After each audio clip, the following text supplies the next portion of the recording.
القناة الثانية دوزيم في الوقت الحالي حالة من الترقب والخوف بعد رفض الدولة والشركات الوطنية للاستثمار إعادة تمويلها جراء الأزمة المالية الخانقة التي تمر منها القناة، الأمر الذي يطرح صعوبات كبيرة ويهدد استمرارية نشاط القناة في حال عدم العدول عن هذا القرار، وذلك حسب ما كشفت عنه يومية المساء في عددها الصادر غدا الاثنين.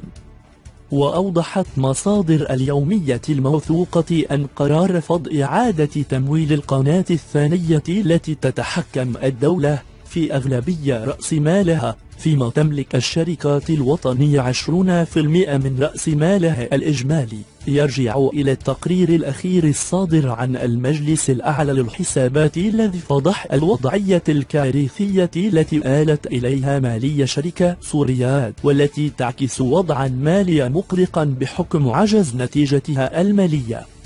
وأكدت مصادر اليومية أنه في حال تنفيذ قرار رفض إعادة تمويل القناة الثانية فإن ذلك يهدد مصير القناة الثانية بالإفلاس والتوقف عن بث برامجها، خاصة في ظل الوضع المقلق للشركة بحكم الخسائر المسجلة، فيما يبقى رقم عملاتها غير قادر على تغطية تكاليفها، كما أن صندوق الرأس مال المتداول للشركة يبقى سلبيا بشكل هيكلي، الأمر الذي نتج عنه رصيد سلبي لخزينة الشركة منذ 2008.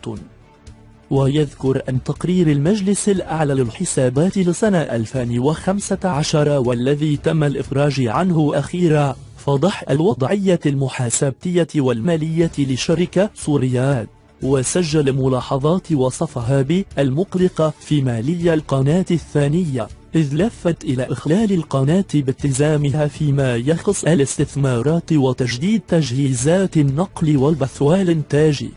مما يعني التوقف النهائي لقناة أعطت الكثير للإعلام الوطني منذ أزيد من 28 سنة على تأسيسها.